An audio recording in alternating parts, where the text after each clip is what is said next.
Hey, pretty lady. Look at your little foot. Welcome to a new reading vlog.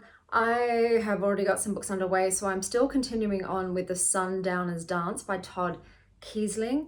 I just forgot about that. I am going to be straight up with you. Forgot I was reading that. Have to return it soon. So I'm getting onto that.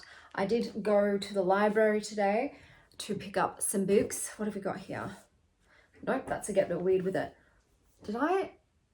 Oh, I actually put this in full up oil. No wonder I was getting greasy fingerprints in all my books. My mistake. It was oil from a seaweed packet. Sometimes they have oil in the bottom.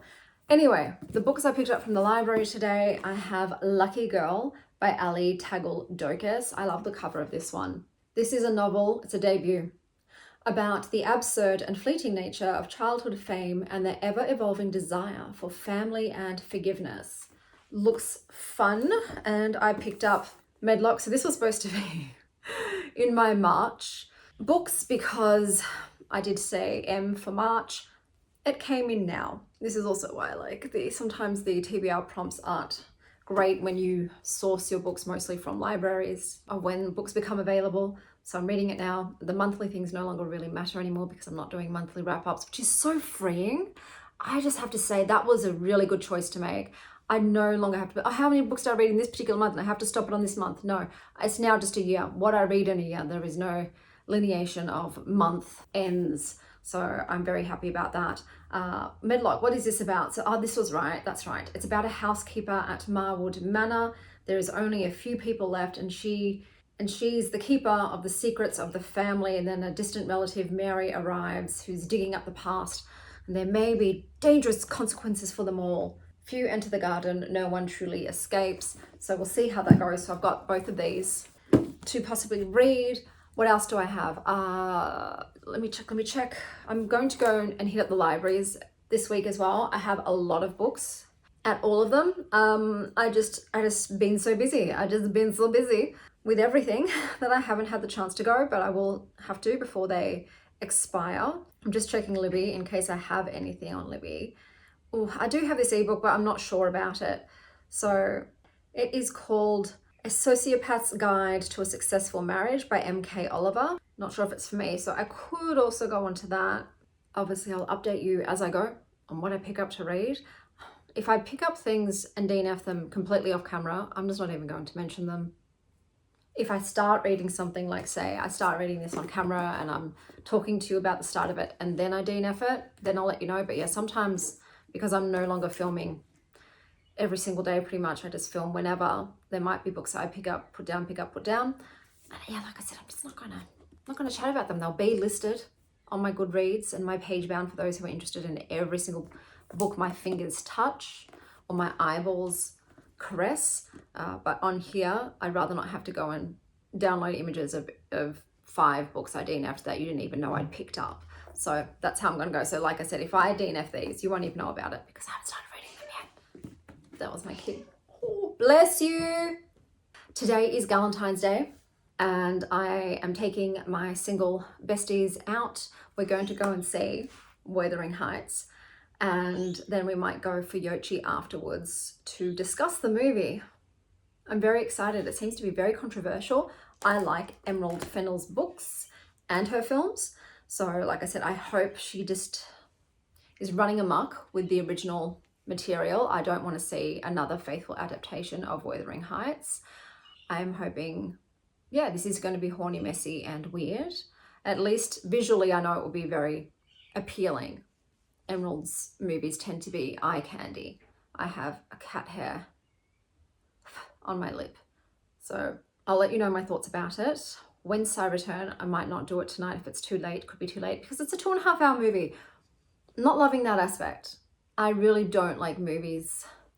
I really don't like when movies go over 2 hours. There are a few exceptions, like the Lord of the Rings trilogy. We'll happily watch 5 hours, a piece of those. But generally, most movies I prefer to be under the 2 hours, especially when I have to go out to see them because I find a lot of cinema seats very uncomfortable unless you get the ones where your legs recline. But to all those people who are single on Galentine's and Valentine's Day, I will be your Valentine this year, and I hope you have a lovely day, and I am sending you love and a little bit of romance into your life.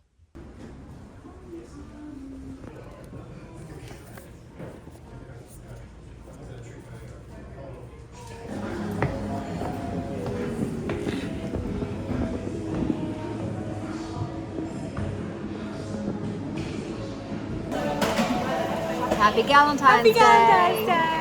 But they do look delicious. Thank you, Sarah.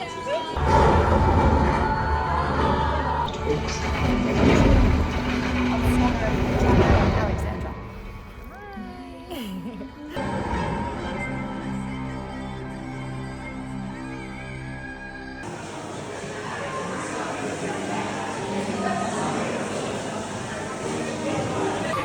How crazy it was that it was so.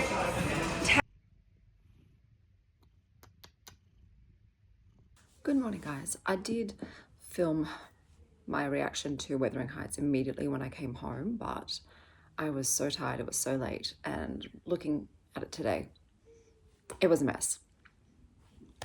So, my opinions on Wuthering Heights. I think the biggest issue is that it has been completely mismarketed with all of the promo, all of the awkward press tours, the fact that they got Emerald Fennell to direct. I believe I'm not alone when I think going into the movie, you have this expectation of at least something sexual, whether it's in a gross way, whether it's in a weird, hot, uncomfy way. The expectation was this was going to be a raunchier version of Wuthering Heights. It's not. It is very, very tame. If you had told me this was PG in terms of the sexual scenes, I would believe you. There is no nudity. The sex itself is just very tepid and basic. It is over very quickly. There is nothing raunchy about it. The raunchiest scene, really, is an opening scene in which a hanging dead man has an erection. And you don't see, you just see the outline through the pants. That is the most graphic sexual scene in the entire movie. So I think that is what is letting it down. You're going in with certain expectations and they're not being met. What was the point of getting Emerald Fennell to direct? Besides, obviously, look, the music soundtrack is great. The costuming, even though it's not accurate to the time period, is still beautiful, as is the scenery and the cinematography. I did find the shots quite pretty and aesthetic. Also, the biggest issue with this movie, I've given it 3 out of 5. The biggest issue is there is zero chemistry between Margot and Jacob. None. It is a very familial energy. If you told me that these guys were cousins, I would believe you. Like, okay, they're being a bit inappropriate, but there is just no sexual chemistry. I'm sorry, I don't know if I was the only one who felt this, but I'm like, there's nothing there. Nada, zero spark. And so when the whole movie is contingent upon two people in love, yes, it's toxic love, but in love, and then there is zero chemistry and the sex scenes are not hot, the movie kind of is a failure in that respect. It's not delivering the main meat. It's like getting a sandwich and it's literally just bread and butter. There is no filling in there.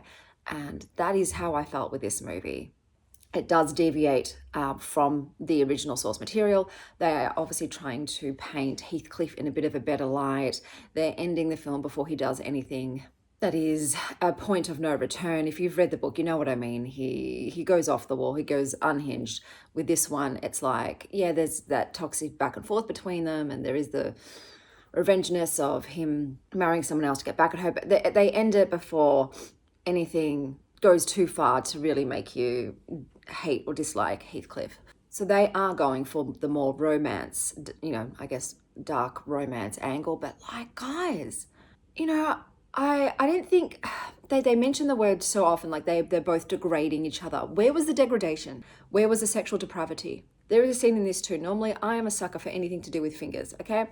And for instance, there's a scene in Casino Royale which has great chemistry between the two leads with Daniel Craig and Eva Green. She's in the shower. She's going through like a PTSD scene and he sucks her fingers clean. And I'm like, I shouldn't be feeling anything in this scene because it's not a sexual scene, but I did. And yet there's a scene in this where she's banging away and you don't see anything. Once again, it is from the top up. She's fully clothed. You just see her hand doing this. Okay. That's what I mean. You just see her doing that. and then left-handed, by the way, which is odd.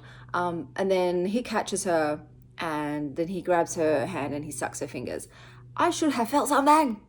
That is my Achilles heel, my weakness in regards to turn-ons, and yet zero going on south across the border. Nothing down south, nothing down under, stirring to attention. And I'm like, yes, because these two people have no chemistry, and I don't feel anything. So both my friend Kim and my sister Sarah felt the same way, that they just didn't buy the romance because they didn't feel anything between the actors. And like I said, the sex scenes were so tame. If you watch Bridgerton, that is so much raunchier and hotter than this movie. And it shouldn't have been the case. The whole tagline of this movie is "Come Undone." And Emerald Fennell is a director, and yet if you're expecting anything like the male-on-male handy scene in Saltburn with Jacob, or the bathtub scene, or the menstrual Chowtown, none of that. There's nothing in here. Like I said, there's nothing erotic. There was nothing erotic. So like I said, it's not a bad film. It's just a typical period piece, just with some contemporary music and contemporary fashion. Not contemporary, but like more modernized fashion. So if that's what you're looking for, you'll probably enjoy the movie. And I don't think it did the original material dirty at all. Like I said, it was pretty true to form, besides the fact that it ended it more prematurely, and it just changed a few things just to make Heathcliff, like I said, a more likable romantic character. Oh, and also the accents. I don't feel like the actors pulled off the accents. I'm not a professional when it comes to accents, but I was just like, doesn't sound natural to me. Sounds very put on and forced. So I feel like I have something on my face, and it is annoying me. But yeah, that was just a shame. I was expecting, after seeing promo photos of discarded cucumbers in the movie theater seats, there is no way any woman is jacking herself off with a cucumber watching this film. Like, you're scraping the bottom of the barrel for a sexual excitement if this is what you're going to go to Pleasure Town. It's not that kind of film. All right, I found it. It was a freaking cat hair. So yeah, it's not a bad film. It's just not what I thought I was going to be getting. I thought I was going to get something far spicier and, like I said, a little toxic erotic and, unhinged, uncomfy sexually, but electric, and I did not. I'm just surprised. I understand because I think Margot is one of the producers of this film. I understand maybe why she chose Jacob, because he's so hot right now. And look, he's an attractive man. But not so much with the chops, the Justin Bieber hairdo and the gold tooth as well. That's not doing him any favors. But there's just no chemistry between them. Maybe she did find him attractive, but I didn't feel it, So I think in this case, it was really, you had to find two actors who would just fireworks, You have to have that palpable chemistry for this sexually tamer movie to be really good, because the chemistry wasn't there and the sex scenes just weren't there. Yeah, there wasn't much, but like I said, still 3 out of 5. Not bad, just not what I was anticipating. I'm off to the library today. I will return with some books to show you. Okay, everybody, I'm back from the library. Just finished doing my Lilu vlog. My hair is a mess under this, so we're keeping the wig on. I just had a beautiful Valentine's Day gift dropped off to me by my friend Nima. These are assorted truffles from Loco Love. They're just a very bougie, expensive, clean chocolate brand. So this is the card, which is stunning. I love their whole aesthetic. So we've got Aphrodite's afternoon tea with bergamot, cherry coconut bliss with ure plum, salt and milk ganache with Peruvian cacao nibs, and strawberry kiss with hibiscus. What does this say? Love is the highest vibration. It is. So I have not tried these flavors before. I'm going to put you all the right. That's a salted caramel one. So thank you very much, Emma. I am going to probably eat these all in one sitting, because that's the way you do it with a box of chocolates. I just went to the library as well. Let me get you my library books. Okay, so I got one for Indiana. Hopefully she likes it. It's called Bruno Korn, Treasure Trouble. Hopefully it is funny, because the other books I got last time, she didn't like them that much. I'll put her favorite one out of that bunch on the screen. But yeah, they weren't as good as we thought they were going to be. I have Into the Dream Lab, The New Science of Dreams and Nightmares by Michelle Carr. I've got some poetry. So this is Rock Flight by Hasib Hourani. And I've got A Land So Wide by Erin A. Craig. This is like my last chance for Erin A. Craig. I think I liked one book and then I didn't like the others. So I'm giving it one more shot. And I'll see you next time. I've got an update for you. Nova only sleeps when Valentine isn't here. But it's okay. I'll take it. I'd rather one day with her than no days. Hey?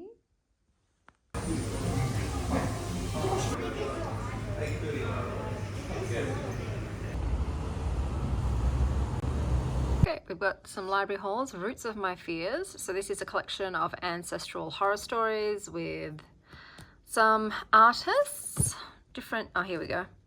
All the authors who are in here. We've then got Calls May Be Recorded for Training and Monitoring Purposes by Katarina Volkmar. I'm not quite sure what this is about, but I was struck by the cover. Then we've got the Mobius book by Catherine Lacey. Look, I didn't love Autobiography of X, but I saw this in the bookstore and I was like, what's going on here? So I thought I'd borrow it. And then we've got The Four Spent the Day Together by Chris Kraus, author of I Love Dick. Once again, not sure what it's about, but thought I would give it a go. How you doing, girlie? She scratched her ear and she keeps scratching it so it's not healing. Good morning, my lovelies. I have to speed run today's updates because I have to take my youngest to an osteo appointment and then I am going to do the Lilu activities today. So I realized I forgot to mention at the end of last month's mood reading vlog what my favorite book and favorite cover were.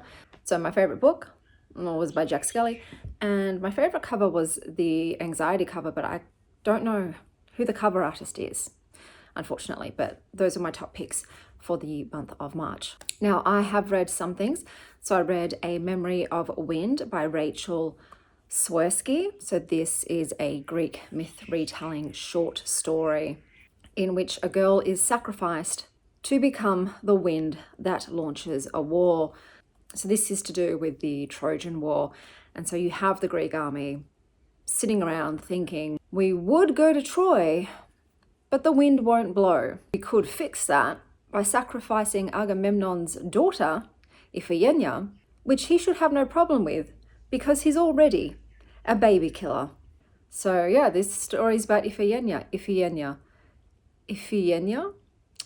it's not written in Greek, I don't know where to put the emphasis. But Iphigenia is told that she's marrying the great Achilles, but instead she's being led to her death, where she thereby gets turned into weather. This was less about the actual sacrifice and more about what it means to lose your body, your future, and your agency. It's not very action heavy in regards to, the war that's going on in the background. It's more meditative, emotional, and philosophical. The main themes in this were sacrifice and autonomy, the cost of war, transformation beyond death, memory, identity and embodiment, and patriarchal power and control. I will be wild. I will be brutal. I will encircle you and conquer you. I will be more powerful than your boots and your swords and your bloodlust.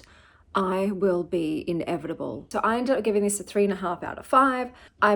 It takes a lot for a mythological retelling to really wow me, so that's just a me thing, but I think you will enjoy it if you like feminist myth retellings and if you like slow introspective storytelling. I've got so much cat hair always on my face. Similar books or films to this would be Electra and 1,000 Ships. I then read The Sundowner's Dance by Todd Keisling. So this is a cosmic suburban cult horror thriller, and it is about a grieving widower who discovers that the peaceful retirement community he bought into is hosting something ancient, wriggly, and fucking gross. Jerry just wants to be left alone so he can slowly die in peace. Unfortunately, between the forced midnight block parties, the HOA harassment, I'm really glad we don't really have a lot of HOA. I know there's body corporate in apartments, but the HOA stuff sounds like a nightmare. And a mysterious rock that's oozing worms. Jerry realizes, unfortunately, that this ain't just a nosy community. It's an eldritch nightmare. Is it dementia? Or is it worms eating your brain?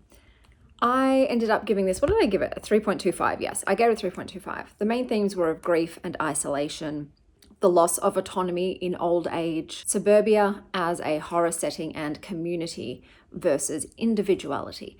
So for me, I enjoyed the grief aspects. As always, I freaking love grief in literature. I did feel though this book was quite repetitive with words and phrases, and I'm not sure if that's meant to mirror dementia symptoms. It could be. The grief though was, as I said, done well. I thought it was done well in this. There was a romance in this that was sweet. To me, this felt more like a paranormal thriller than a horror, so it wasn't horrific enough for me to consider it a horror. And overall, the book was bittersweet, and I don't want to elaborate on that further because I don't want to spoil anything, but let me read you one of my favorite quotes in the book. Was this how he'd spend the rest of his life? Clutching at the memories of his best friend, fearful they might fade like old photographs. The swell of grief was as instant as it was heavy, a sucker punch of reality, time, and gravity. Getting older would mean losing her again in the most insidious of ways. His memories of her would disappear in time, beginning with the little details he hadn't considered savouring in the moment. What she had for breakfast the day after their wedding, or what she wore on a random Wednesday 10 years ago. All the fractured minutiae of a life, forgotten moments, cracked and chipped and flaking away like an old painting. I think you would really like this book if you are someone who likes reading about retirement villages that are really creepy, and if you like grief woven into your thrillers. Some similar books to this, maybe The Wicker Man, anything pretty much with small community, ritualistic vibes and outsider panic, and maybe The Troop for the worm aspect. I then read Rock Flight by Hasib Hourani. This is a political diaspora poetry book, and it is one continuous fragmented book-length poem that maps Palestinian displacement, memory, and resistance through language that refuses to be suffocated. The lines are short, repeated, interrupted. There are also diagrams and instructions for things like how to build a box. It's not always easy to follow, but I think that's the point. I think the confusion in reading this as one continuous poem sort of mirrors displacement.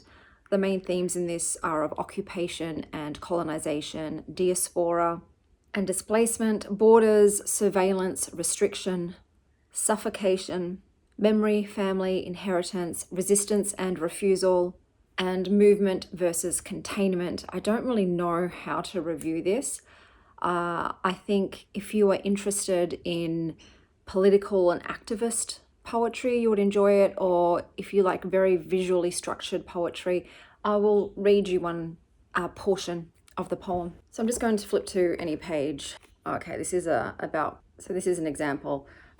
So the diagrams on how to make a box. What's a box? A, something that stops you from moving. 1, oil slick in your wings. 2, fractured bones. 3, clay in your belly. 4, a box with no air holes. Nesting. I make it so that every place I live is my home. So I put my bed on the wall closest to the window, always. Furthest from the door, always. I keep my window open, always. Except the one in this new place has been painted shut, and there is nothing sharp enough to chip away at the vinyl that lacquers me vacuum-packed. Heaviest in the morning, man, of stone, man of slip, man unable to lift, the limbs that spent the night settling. Speak. Remember my body when it leaves. Everything is dough if you're strong enough. Take a boulder and shape it. After fire, it's whatever you made it. I have to get going now. I will catch you guys later.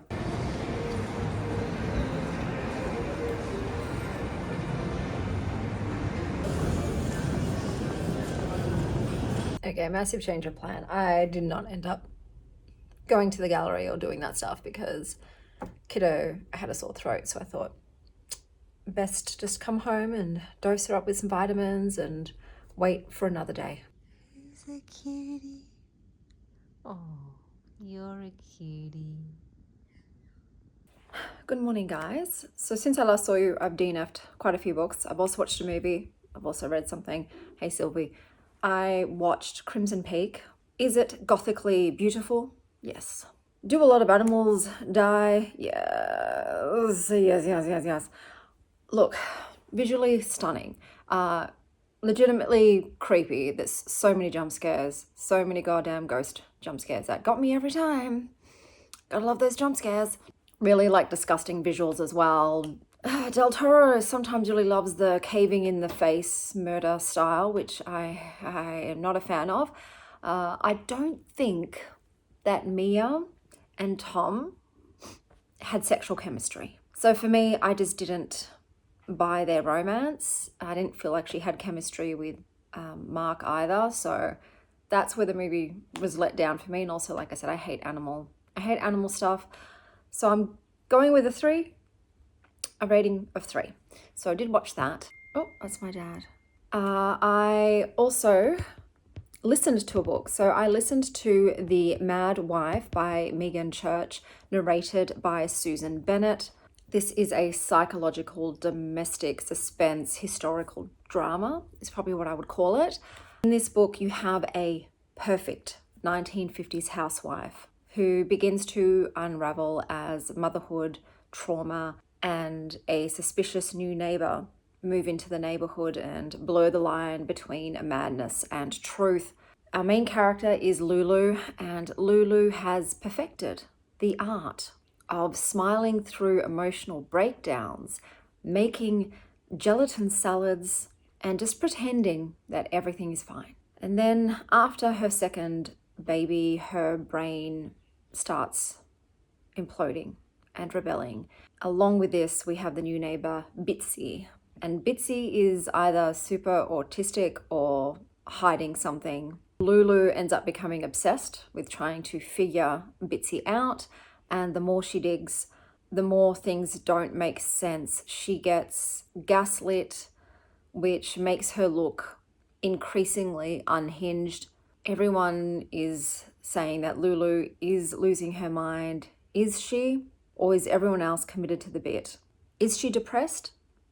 Or did she just need a new dishwasher installed? This was definitely giving Stepford Wives, but it's also about just claustrophobic suburbia and postpartum unraveling and just the pressure of being a good housewife.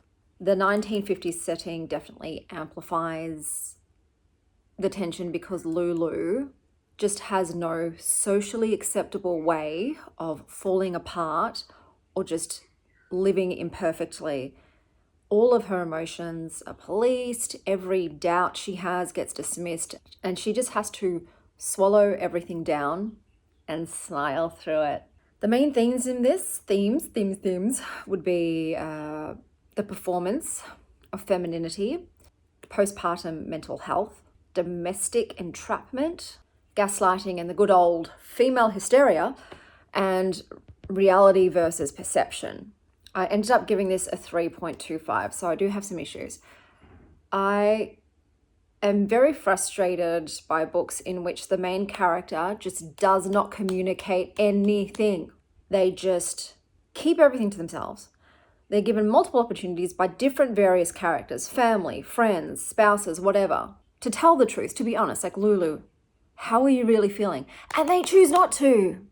And that just pisses me off because every time I've read that as a plot device, that's what ends up getting the character into deep shit. If they had just been honest about what they were feeling, their symptoms, their thoughts and opinions with anybody, like pick one fucking person that you trust and just tell them the truth of what's going on, and everything else would have been avoided.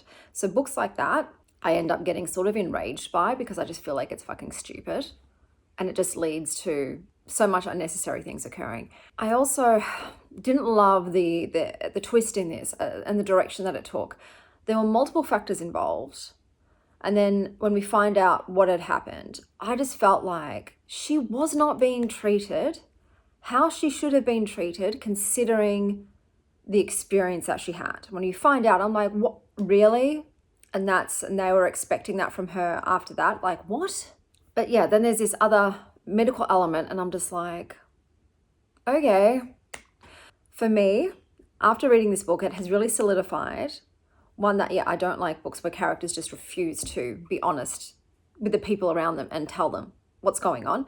But for me also, I really do not get on with books that involve the involuntary admission into mental institutions and then the subsequent medical practices that are forced upon these victims in these mental institutions. It is something that I hate. It, like I said, it causes rage in me because generally the people that have been committed, it's always women, to these institutions are helpless. They've got no way of stopping what is being done to them. And it's just something that I don't want to read about. It really stresses me out. And like I said, this is something now I've come to understand that it will reduce my enjoyment of the book because all of the scenes that are taking place in this mental institution aggravate me. They aggravate me, you know? So going forward, if it's possible to know that mental institution admissions are in the book, I will probably avoid those books. I will read you though one of the quotes. Like I said, I still gave it a 3.25. There were some great things about it, but there were just those two things, the character just not being honest about anything, and then the mental institution stuff that just really negatively impacted me. But I'll read you a quote. Together does not mean sameness. He didn't know, wouldn't know, what it felt like inside my body and mind. He would never understand existing in a body that fought itself. He would never know the urgency to live as the clock ticked louder, faster, time suddenly having a different quality to it. He wouldn't know what it was to be the light caught in a jar, watching the lid turn and tighten, each breath one closer to the final, last, suffocating one. Who do I think would like this book? I think if you like books where you are sitting there wondering the whole time, is she mad? Is she sick? Is she grieving? Or if you like books that have characters that smile whilst going through a breakdown. Similar films or other books, I would say The Yellow Wallpaper, The Stepford Wives, as I already mentioned, and Don't Worry, Darling. So that's what I've read thus far. I don't have anything else to go on to at the moment in terms of Libby, so I might go to my library and see what they've got in person. But I am now going to head out to a gallery for the Lilu vlog so I can get that finished, and I might pop into a cafe for a quick fun drink and to bring some snacks back. And yeah, I will see you guys next time I've got a book update.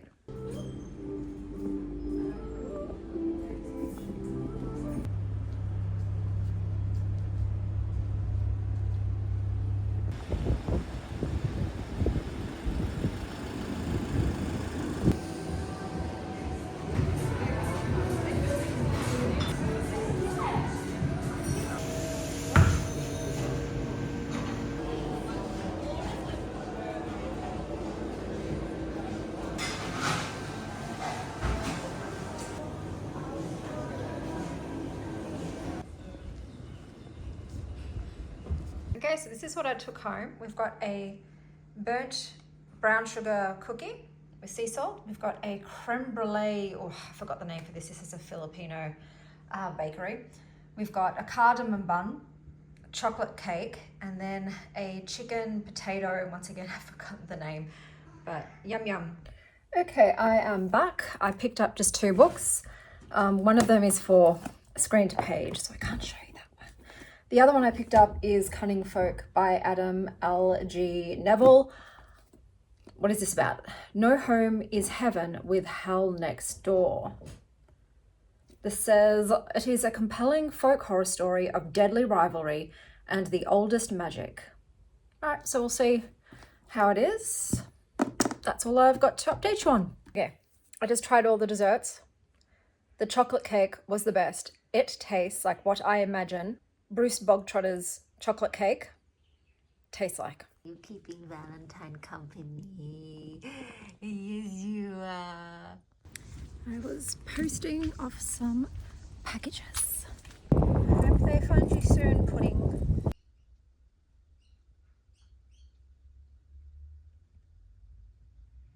Hello, my lovely. So I have washed most of my makeup off, which is why I look a bit different. I have been editing and I've realized this is starting to get a bit long. I'm trying to keep these mood reading vlogs to 1 hour or less, preferably. So I've decided I'm going to cut this one here. I did read one more little mini short book last night because, as you know, I'm not doing the short books blog anymore, but I still want to read all those little short books, especially the little mini ones from reactormag.com, which you can read for free. And that was one of the books last night, and it was called A Kiss with Teeth by Max Gladstone. And it is an urban fantasy, sort of like dark comedy, lit fic kind of. And it is about a retired vampire who realizes that domestic suburban life is harder than centuries of bloodshed. So we have Vlad. So I don't know if that's a nod to Vlad the Impaler, but Vlad has traded eating his enemies for making school lunches.